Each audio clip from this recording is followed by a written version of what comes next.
ग्रह में जन्म लिया पल भर वहां न ठहरा, वो तो पल भर वहां न ठहरा। क्योंकि उनका जन्म वहां जेल में रहने के लिए थोड़ी हुआ था, उनका जन्म किस लिए होता है, वहां से निकलना था उनको, तो बहुत बड़े बड़े काम करने थे। और आते ही चमत्कार दिखाने शुरू करते हैं। और चमत्कार क्या होते हैं कि टूट गए सब ताले, सो गए देते थे जो पहरा, वो तो देते थे जो पहरा। वो आया अंबर से संदेश, मानो वासुदेव आदेश। आया अंबर से संदेश, मानो वासुदेव। ऊपर से आकाशवाणी हुई कि वासुदेव जी ये कोई साधारण बालक नहीं है, ये देवकी का 8वां पुत्र है, पूरी दुनिया का कल्याण करने के लिए आया है, इसको जेल में मत रखो। वो बालक लेकर जाओ नंद जी के द्वार, के लीला तेरी तू ही जान, तेरी माया का न पाया कोई पार, के लीला तेरी तू ही जाने। बोलो कृष्णचंद्र भगवान की। तो आइए उसकी लीला को हम सब सुनते हैं और आनंद लेते हैं। हाथ खोलो मीठी मीठी ताली के साथ। वो तेरी माया का न पाया कोई पार, के लीला तेरी तू ही जाने, तेरी माया का न पाया कोई पार, के लीला तेरी तू ही जाने। ओ तू ही जाने रे श्यामा, तू ही जाने, तू ही जाने ओ श्यामा, तू ही जाने। सारे जग के हो सिरजनहार, के लीला तेरी तू ही जाने, तेरी माया का न पाया कोई पार, के लीला तेरी तू ही जाने।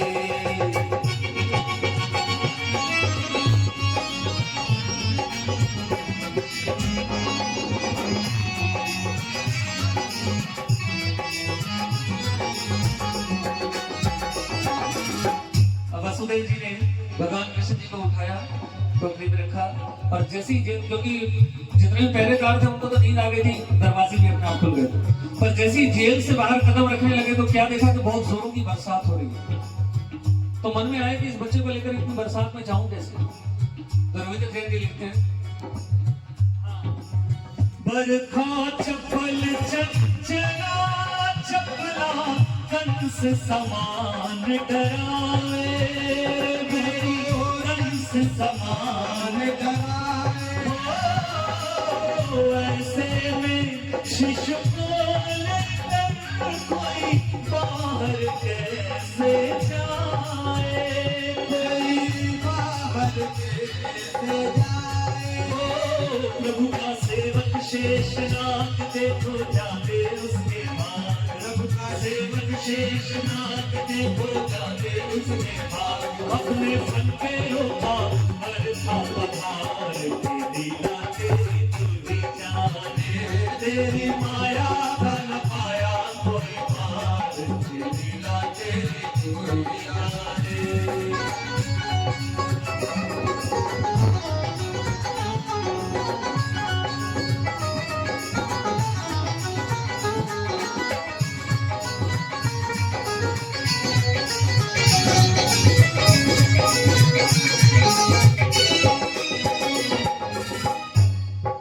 वसुदेव जी के पीछे चल रहे हैं शेषनाग जी, देखो अपने 1000 फन की छाया फैलाकर, ताकि ऊपर से बरसती हुई बारिश की एक बूंद भी कलिया को न लगे, क्योंकि छोटे बच्चे हैं ना, अभी जन्म हुए। अब जैसे जैसे वसुदेव जी आगे बढ़े तो देखा सामने आ गई यमुना नदी। अब ऊपर से बरसती हुई बूंदों का तो शेषनाग ने कर लिया, मतलब जैसे भी। अब वसुदेव जी को लगा कि इतनी बरसात के अंदर, इतने तूफान के अंदर, ऐसी चढ़ी हुई यमुना के अंदर बच्चे को लेकर जाऊं कैसे। तो खड़े सोच रहे हैं, और क्या लिखते हैं जैन साहब देखो। वासुदेव जी हिम्मत हारे, देख चढ़ी जमुना को, हरी देख चढ़ी जमुना को। चरण चूमने की अभिलाषा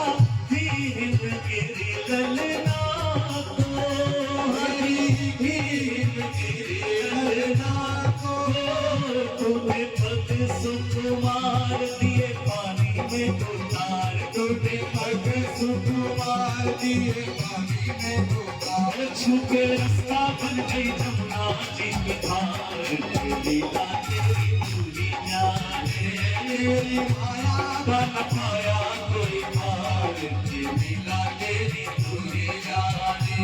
ओ तू ही जाने क्षमा तू ही जाने, तू ही जाने ओ श्याम तू ही जाने ओ सारे जग के हो सर्जनहार, लीला तेरी पूरी जाने। तेरी माया का न पाया कोई पार, लीला तेरी पूरी जाने।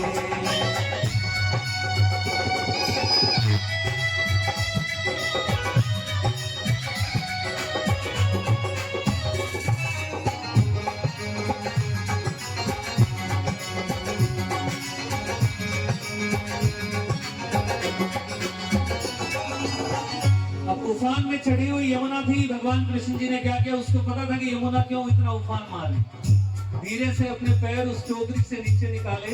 यमुना ने जैसे ही भगवान कृष्ण जी के चरणों को छुआ, उनका आशीर्वाद दिया, अपने आप बरसता हुआ तूफान थम गया। यमुना नदी की लहरें नीचे हो गई, जैसे रास्ता दे रहे वसुदेव जी को कि भगवान के चरणों को मैंने छू लिया, अभी तो और थोड़ा दूर चलो, मेरी आवाज से भी।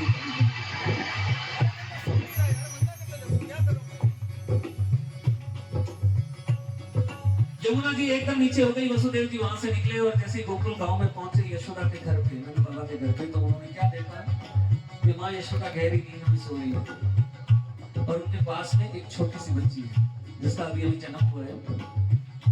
आदेश ये हुआ था कि बच्चे को वहां पर छोड़ना और छोटी बच्ची को लेकर जाना। अब मन भर आया कि देखो अपने बच्चे को बचाने के लिए किसी दूसरे के बच्चे को कैसे मैं उसकी जान को खतरे में डाल रहा हूँ।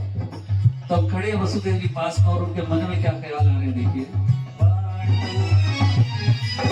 नंद के घर पहुंचे जसोदा को भाग से सोते पाया, भाग से सोता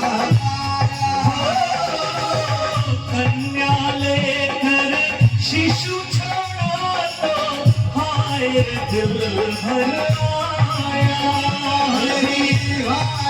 दिल भर आया। कोई हंसे चाहे रोए, तू जो चाहे वही होए, कोई हंसे चाहे रोए, तू जो चाहे वही हो। सारी बातों पे तुझे है अधिकार, के लीला तेरी पूरी जाने, तेरी माया का न पाया कोई पार, के लीला तेरी पूरी जाने।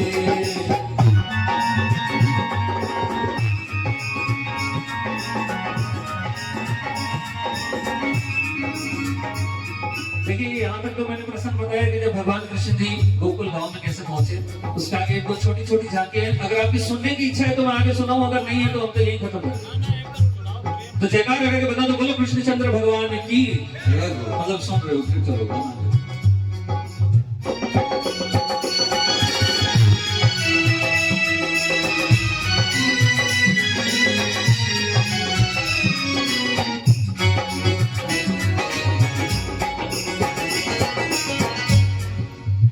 अब भगवान कृष्ण जी जब धीरे धीरे बड़े हुए थे तो एक दिन क्या हुआ कि घर से बाहर खेल रहे थे गली में, इतने बड़े हो गए थे गली में खेलने लगे, थोड़े रिवर और थोड़े तो वो बाहर खेल रहे थे। इतने में क्या हुआ कि घर में कोई बाहर से कोई सन्यासी निकल रहा होगा, कोई साधु निकल रहा था। तो माँ यशोदा ने उसका आवाज दी या कि भाई बाबा आओ भोजन कर लो। तो सन्यासी अंदर आ गए, खाना बाहर खेल रहे थे उसे। तो अब हमारे क्या होता है कि जैसे अपन खाना खाते हैं उससे पहले ईश्वर का, परमात्मा का जैसे शुक्रिया अदा करते हैं, तो ऐसे ही सन्यासी ने क्या किया, आंख बंद करी, खाने से पहले जैसे अपने वो ईश्वर को याद करने लगा। अब गली में खेल रहे थे काना, वो अपने खेल रहे थे, खेलते खेलते उन्होंने अपने दोस्तों से कहा कि यार 2 मिनट रुको, मेरे को कोई बुला रहा है, मैं एक बार आया फटाफट। काना भागकर घर में आ गए, सन्यासी बैठे आंख बंद करके, खाना सामने है, अब काना उनमें से लेकर और वहां की वहां खाने लगे। थोड़ी देर में उसके साधु की आंख खुली, उसने देखा कि यार छोटा बच्चा देखो कैसा बदतमीज है, अभी तक तो मैंने अपनी पूजा खत्म नहीं करी थी, उससे पहले तो इसने खाने को झूठा कर दिया। तो गुस्सा हुए काना को बोला कि ये क्या बदतमीजी है। अब वो सन्यासी तो काना को गुस्सा कर रहे हैं अब कान्हा उल्टा सन्यासी के ऊपर गुस्सा करने लगा कि मेरी क्या गलती है, मैं तो अच्छा वाला खेल रहा था, तुमने बुलाया ना तो आया। अब उसको समझ नहीं आया कि ये क्या हो रहा है। तो बड़ी देर फिर बाद में फिर से उसने ध्यान लगाया और देखिए कितना सुंदर दृश्य है। और जैन साहब क्या लिखते हैं, प्रभु भक्ति में लीन सन्यासी भेद समझ नहीं पाया, भेद समझ नहीं पाया। जब जब प्रभु का ध्यान किया ये बालक ही क्यों आया, ये बालक ही क्यों आया। जागा साधु का विवेक शिशु में प्रभु को लिया देख, जागा साधु का विवेक शिशु में प्रभु को लिया देख, अपने हाथों से दिया रे आहार, लीला तेरी तू ही जाने, तेरी माया का न पाया तो ये मार, लीला तेरी तू ही जाने।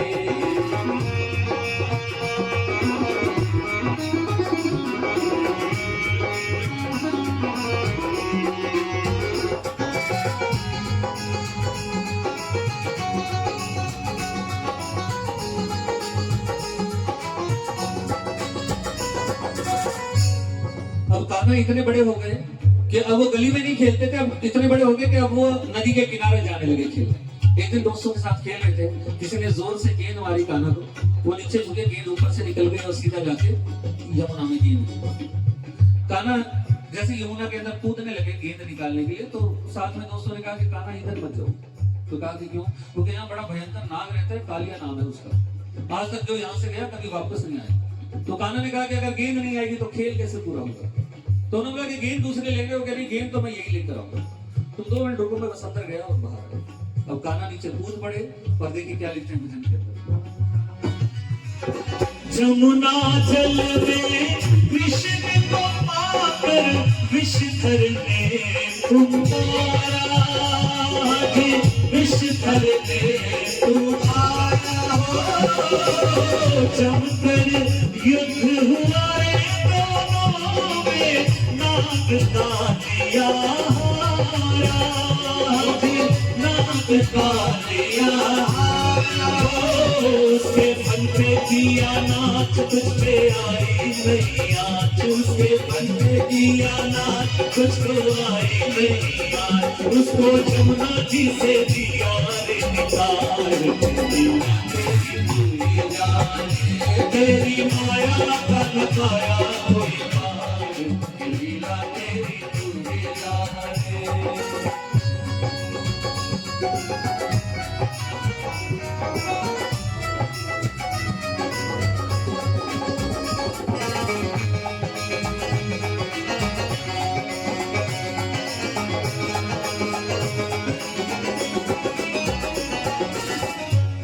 यह 3 छंद और आपके बीच में रख रहा हूं कि भगवान कृष्ण जी है ना, बहुत खुशकिस्मत थे कि उन्हें 2 माओं का प्यार मिला। हम सब तो ऐसे लगते होंगे नाम, जैसे हम यशोदा को सबसे ऊपर लेते हैं, और यशोदा माँ से ऊपर तो कोई भी नहीं हो सकती जिन्होंने अपनी कोख से जन्म न लिए हुए बच्चे को भी इतना प्यार, इतनी ममता और इतना अपनापन दिया कि आज जब भी माँ और ममता शब्द का प्रयोग होता है ना, तो माँ यशोदा का स्थान बहुत ऊपर रखा जाता है। वो जानती है कि ये मेरा खुद के पेट से गाया हुआ नहीं है, फिर भी उसको इतना प्यार करती है। लेकिन सिर्फ माँ यशोदा का इसमें हाथ नहीं, वहाँ जेल के अंदर बंद देवकी भी दिन रात इस बात की प्रार्थना करती है कि कैसे न कैसे मेरा लाल सुरक्षित रहे, कभी तो मैं उसको देख लूं, वो जिंदा रह जाए। तो जब कंस को मारकर भगवान कृष्ण जी अपने असली माता पिता से मिलने के लिए जेल में पहुंचते हैं, ये सबसे अंतिम छंद आपके बीच में हम पेश कर रहे हैं, गौर से सुनिए, आनंद लीजिए। कंस ध्वंस कर मात पिता से मिलन किया रे सुखकारी, हाजी मिलन किया रे सुखकारी, बेटा पाकर माँ को मिल गई जग की संपत्ति सारी, हाजी की सारी हाजी जग की संपत्ति सारी, ओ कभी राम कभी श्याम एक रूप कई नाम, कभी राम कभी श्याम एक रूप कई नाम, हर युग में लिया रे अवतार, लीला तेरी तू ही जाने, तेरी माया का न पाया कोई लीला तेरी तू ही जाने ओ तू ही जाने